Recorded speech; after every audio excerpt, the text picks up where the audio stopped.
All right, are you ready to work on your hip and knee? Because it's all related. Now, you probably felt great after working on your foot.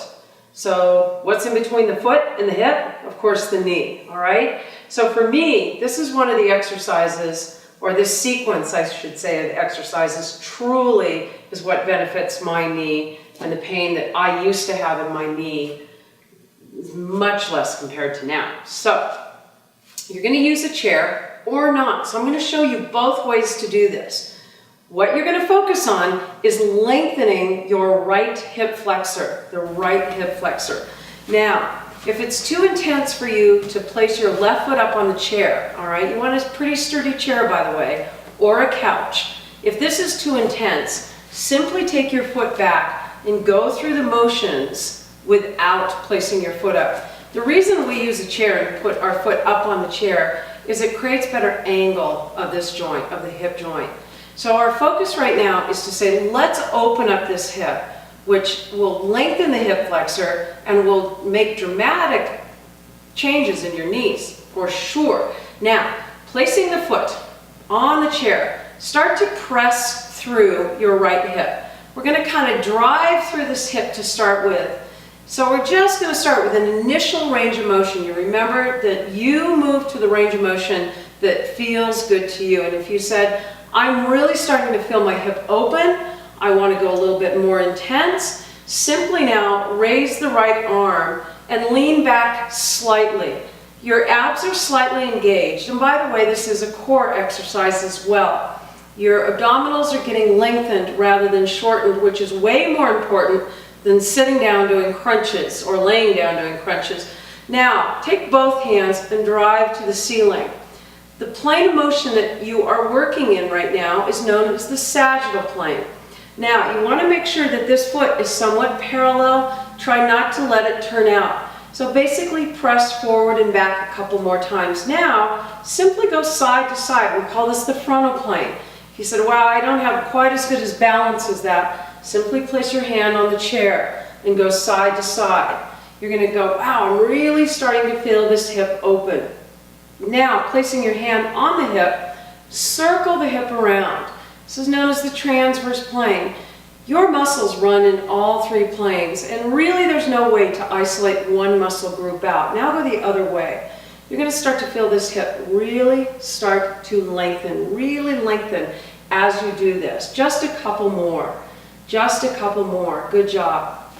Take off your left foot, walk around a little bit, and say, wow, I feel as though my right hip or my right leg is flying away from me compared to my left. Why? We've got this muscle group to open up. Really, really important.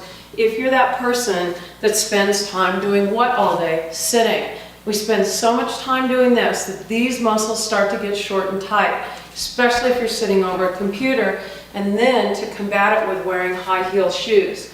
Now go ahead and place your right foot up on the chair. So once again, you're going to drive through this hip so that you feel your left hip start to lengthen. And it's a gentle press. Don't force it. None of these exercises are meant to be hardcore. They're meant to make you feel better.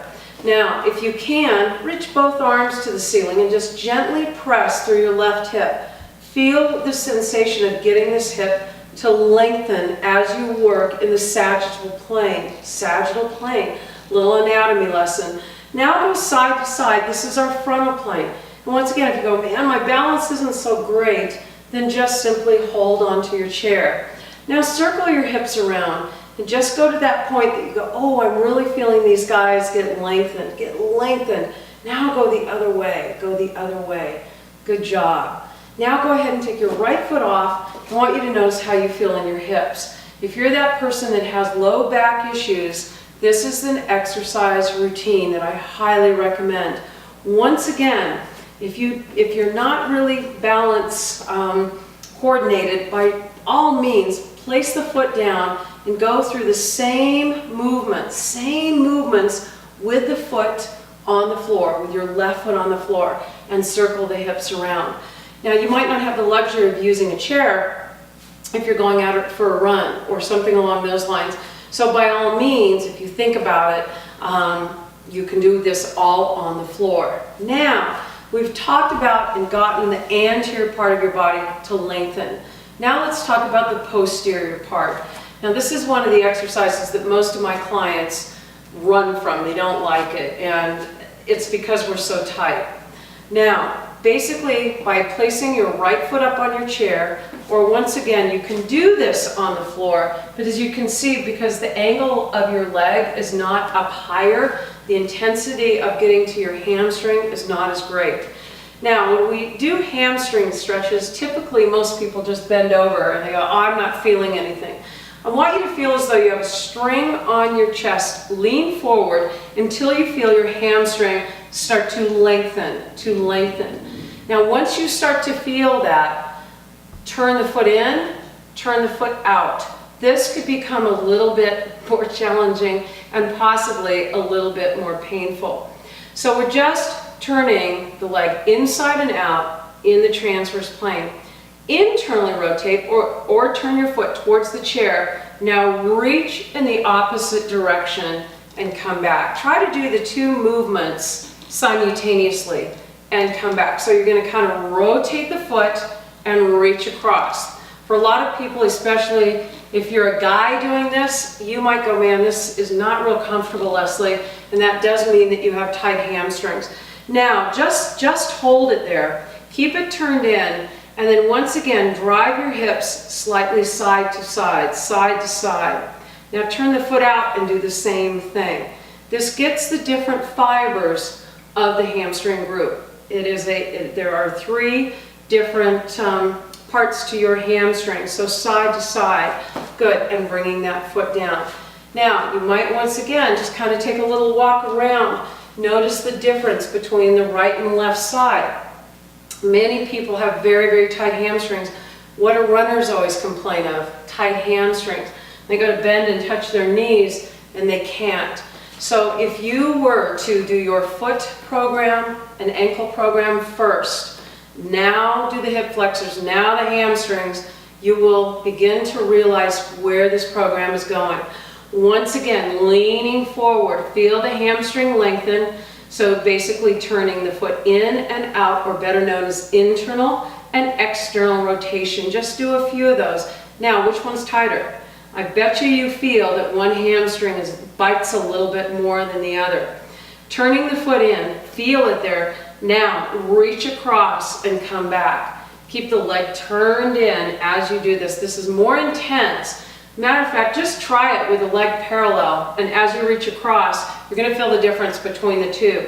Turning the foot in, coming back one more time, get that big lengthening through there, good. And now from here, you can hold on with both hands or just one. Drive your hips side to side. Drive your hips gently side to side. Couple more. Good job. Go ahead and take your foot off of there. Now once again, just take a little walk around, and you should feel, if for the lack of choice of words, lighter in your hips because of the fact that we got everything to lengthen. Once again, your knee is in between your foot and the hip, so these strategies or these techniques will help someone with severe knee issues. Now, we've talked about that. Now let's talk about the inner thighs. So this might be one that you're going to say, I think I'm going to keep my foot on the ground. Foot on the ground. So you're going to bend the left knee and just basically bend and extend.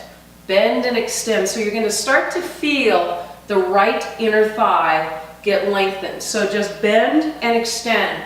Now, people that have tight inner thighs, again, can be those people that sit for long periods of time, because the inner thighs are also a huge part of the hip flexor group as well. So just bend and extend. Now, if you wanted to make this a little bit more intense, you can take the foot up on the chair, but with caution, So just go ahead and bend and extend and start to feel your inner thigh lengthen.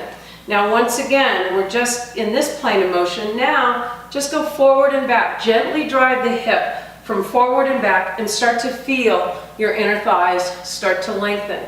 And if it's too intense, please place your left foot on the floor. Now, once again, slowly, and I do mean slowly, circle the hips around. from side to side. And you're going to start to feel these guys get really lengthened. A little bit more intensity is now to reach in the opposite direction. So just basically bend and extend. One more time. Last one.